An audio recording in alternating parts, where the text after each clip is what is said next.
이번 문제 보도록 하겠습니다. 다음 자료에 따라 재고자산, 유가증권 평가 조정 명세서를 작성하고 재고자산별로 각각 세무조정하시오. 단 모든 금액은 단위당 단가로 한다입니다.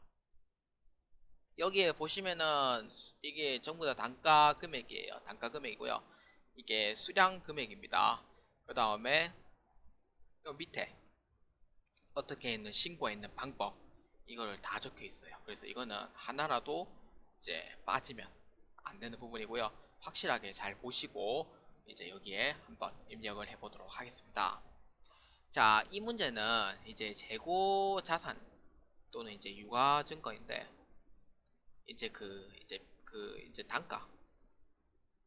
단가 결정 방법 중에 이제 선출법, 후입 선출법, 그 다음에 총평균법, 그 다음에 이동평균법, 그 다음에 개별법 이렇게 있습니다. 이거를 이제 세무상 신고를 했는 경우, 그 다음에 회계상 이제 그대로 한 경우에는 그 세무 조정이 없어요. 이런 경우 세무 조정이 없어요. 그러니까 세무상 신고하고 회계상이 똑같이 했다면은 이게 문제가 없지만, 첫 번째는 이제 아예 무신고를 했는 경우, 그 다음에 두 번째는 이미 신고하는 경우에는 이제 조정이 있다라고 보시면 됩니다. 그래서 이 무신고를 했거나 이미 신고했거나 그런 경우에는 세법상 조정이 일어나기 때문에 이제 세무 조정을 해야 한다라는 그런 문제로 이제 보시면 되는 거예요. 자, 그렇게 해서 한번 순차대로 한번 보도록 할게요. 자, 여기에 재고자산 평가 방법 및 검토를 먼저 얘기를 하도록 할게요. 신고일은 이제 세법상 신고일을 얘기합니다. 그러니까 즉 세무서에 신고한 거. 그 다음에 신고 방법은 이제 그 회계상이 아니고 이제 세법상 신고한 거. 그러니까 그러니까 세무상에 신고해 있는 거 이거를 작성하고요. 평가 방법은 이거는 이제 회사에서 어떻게 했냐 이거예요. 회사에서 어떻게 했냐 이겁니다. 회사에서. 그래서 총평은 2,000원, 여기 총평이 1,500원, 후입에 1,200원 되겠죠. 이건 회사 계산 그게 있고요. 적분은 이제 그 세무서에 신고한 거하고 실제 그 회계에서 이제 그 계상하는 방법하고 똑같냐 그에 대해서 이제 해당이 되고요. 그래서 해당이 되면은 부고 아니면은 적으로 그렇게 보시면 됩니다. 자, 이렇게 해서 보시면 되고요. 자, 제품 및 상품부터 보도록 할게요. 제품 가에 해당하는 부분입니다. 자, 요겁니다. 자, 여기에 동그라미 1번, 2번, 3번 이렇게 있어요. 그래서 동그라미 1번, 2번, 3번 이 부분 한번 읽어보도록 할게요. 자, 동그라미 1번입니다. 회사는 사업 개시 후 2011년 1월 2일에 재고자산 등 평가 방법 신고서를 관할 세무서장에게 제출했다. 제품, 제공품, 원재료 모두 총평균법으로 신고했다 입니다. 이 뜻은 뭐냐면은 이제 회사를 개시를 하고 이제 그 신고 방법을 이제 세무서에 제출을 해요. 제출했는데 당시에는 2011년 1월 2일에 이제 개시 후에 이제 전부 다 총평균법으로 신고를 했다라는 내용이에요. 그래서 이 내용이고요. 그 다음에 동그라미 2번은 제품 가입 방법을 선입선출법으로 변경 신고했다 입니다. 9월 10일에 선입 선출법으로 변경을 한 거예요. 이거는 이제 적합하게 변경을 한 거고요. 그 다음에 동그라미 3번이 가장 중요한 포인트예요. 10월 20일 후의 선출법으로 변경했다 이거예요. 9월 10일은 문제가 없는데 10월 20일은 문제가 있어요. 왜? 뭐 때문이냐? 물론 이제 공부하신 분은 알겠지만 그 재고자산 그 변경 신고하는 기한이 있습니다. 기한은 그 사업연도 종료 후가 아니고요. 종료 전 3개월 이래까지입니다. 이렇게 해야 다음 연도에 바로 적용이 돼요. 그런데 이 원제로 다이 같은 경우에는 10월 20일이기 때문에 변경 신고 기한 사업 연도 전 3개월 이내까지 해주면은 변경 신고서를 받아주지만 이거는 10월 20일에 했기 때문에 변경이 되지가 않는 거예요. 그래서 이거는 임의 변경으로 봅니다. 그래서 임의 변경으로 취급합니다. 이거는 아시겠죠? 그러니까 제품 가에 대해서는 9월 10일에 평가 방법을 선의선출법 제공했기 때문에 사업연도 종료 전 3개월 이내까지는 적용이 돼요.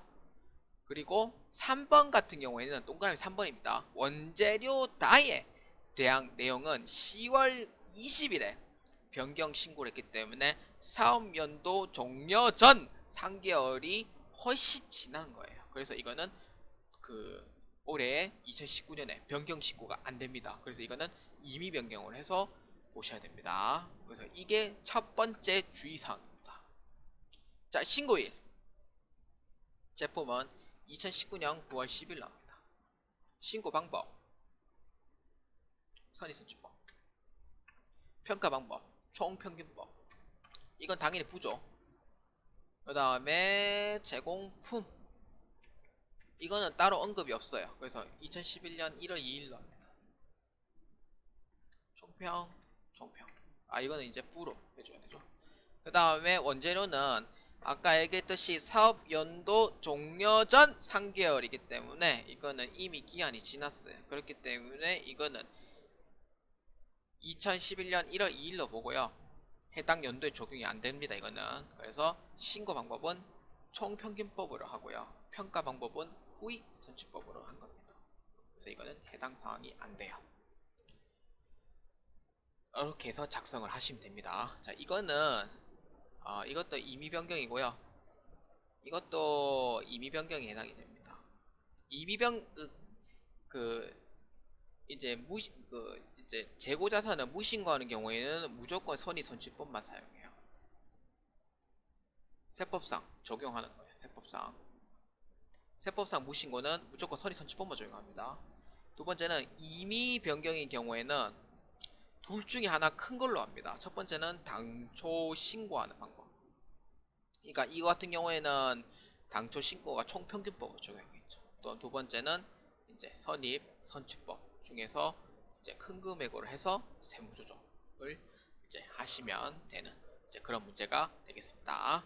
그래서 이거는 둘 다 제품하고 이제 원재료는 이제 임의 변경에 해당이 된다라고 보시면 됩니다. 자, 이렇게 봤으면은 이제 한번 입력해 보겠습니다. 제품가에 대한 얘기입니다. 품명, 가, 수량 10개. 이거는 이제 회사 계산 금액이에요. 그래서 평가 방법을 총평균법으로 했기 때문에 총평균법의 단가를 입력해 줍니다. 2만원이고요. 그 다음에 이제 세법상 신고 방법 이미 적용이기 때문에 이제 변경안 선의선출법으로 합니다. 이거는 이제 당초 신고하는 방법과 선의선출법 좀 큰 건데 이 신고가 선의선출법으로 돼 있으면은 그냥 선의선출법만 넣어주면 돼요. 이렇게 해서 넣어주면 됩니다. 아니, 10개가 아니고 1800원으로 해서 넣어주면 됩니다. 18,000원 이렇게 돼요. 자, 그 다음에 제공품입니다. 나, 수량. 자, 이거 합니다. 이거는 이제 회사 금액하고 신고할 방법이 같아요. 그렇기 때문에 이거는 조정할 금액은 없습니다. 이것도 똑같이 입력해주면 돼요. 아니야? 아니죠, 이거. 이렇게 해서 똑같이 해주면 돼요. 이거는 세무 조정이 없는 겁니다. 그 다음에 이제 원재료입니다. 다. 수량. 금액은 이제 어떻게 치냐면은 평가 방법으로 했기 때문에 후의선출법을 했어요. 회사에서 후의선출법으로 하고요.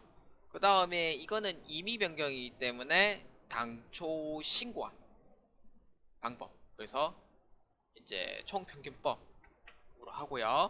그 다음에 선의선출법 둘 중에 큰 걸로 세법상 적용한다니까 이제 이렇게 해서 보시면 됩니다. 그래서 둘 중에 하나 큰 게 이제 둘 중에 하나 큰 게 어떤 거냐면은 이제 그 평균법, 그러니까 총 평균법 금액이 더 크기 때문에 이 15,000원 금액만큼 세법상 적용되는 금액이에요. 이렇게 해서 보시면 됩니다. 자, 이렇게 하면은 이제 조정액이 이제 마이너스 2,000원, 마이너스 3,000원 이렇게 나와요. 이거는 이제 재고자산 평가증이라고 합니다. 재고자산 평가증이고요. 조정액이 마이너스 나온 경우에는 재고자산 평가증이고요. 플러스 금액을 나온 거는 재고자산 평가감이에요. 이거는 이제 송금 산입으로 이제 조정을 해줍니다. 당연히 유보입니다. 사내에서 보여오기 때문에 당연히 유보예요. 이거는. 자, 이거는 이제 어떻게 해서 이제 재고자 평가증이냐 보면은 회사에서는 이제 장부가가 2만원이고 세법은 18,000원이에요. 그렇기 때문에 세법상 금액이 더 작아요. 더 작기 때문에 이 2,000원의 만큼은 현재 과대 계상이 되어 있기 때문에 세법상 비용으로서 인정을 받는 겁니다. 근데 만약에 이렇게 되어 있다. 뭐 2만원 아니고 24,000원 되어 있다. 만약에 이 금액이 이 경우에는 이제 재고 자산 평가 감으로써 이거는 입금 산입이 됩니다. 왜냐면은 세법상 금액이 2,000원이 더 많기 때문에 과소계상되어 있는 거예요. 회사 입장에서는. 그래서 과소계상되어 있기 때문에 이 금액만큼은 이제 입금으로 산입해 줘야 한다라고 보시면 되겠습니다. 이거는 이제 세법상 금액이 근데 적으니까 회사생 금액이 과대계상되어 있죠. 그래서 그 금액만큼 비용으로서 인정을 받아야 된다. 그래서 재고자 평가증이고요. 이 경우 같은 경우에는 이제 예를 들어서 얘기한 거지만 세법상 금액이 2,000원이 더 많기 때문에 재고자산 평가감으로써 세법상 금액이 더 큰 거죠. 그래서 그 금액만큼 줄여줘야 돼요. 그래서 재고자산 평가감이기 때문에 과소계상되어 있기 때문에 그래서 2,000원만큼 늘려줘야 되고 입금 산입을 해줘야 한다라는 이제 세무조정이다 이렇게 보시면 됩니다. 그래서 이 경우에서는 조정액이 현재 마이너스로 되어 있는 경우에는 이제 세법상 금액보다는 이제 회계상 금액이 더 크기 때문에 여기서 플러스 금액만큼 이제 현재 회계상 금액이 더 많이 되어 있기 때문에 과대 계상되어 있기 때문에 세법상 금액만큼 2,000원을 더 올려줘야 돼요. 그래서 이거는 송금 산입으로 이제 되고요. 유보 발생으로서 조정을 해주시면 된다라고 보시면 됩니다. 자, 그래서 세무 조정을 한번 해보도록 하겠습니다. 세무 조정은 총 두 개입니다. 첫 번째는 이제 송금 산입된 이제 제품에 해당하는 제품 평가증이에요. 그래서 이건 얼마? 2,000원. 그 다음에 원재료 평가증으로 해서 3,000원 이렇게 해서 입력을 해주시면 됩니다. 그래서 어렵지 않죠? 어렵지 않고요. 가장 주의할 때 부분은 주의점은 이제 첫 번째는 뭐냐면은 이제 이게 임의 변경이냐 아니면 무신고냐 이게 첫 번째 판단할 부분이고요. 두 번째는 이제 조정액이 이제 마이너스 같은 경우에는 회사 금액이 더 크니까 재고자산 평가증으로서 송금 산입이고요.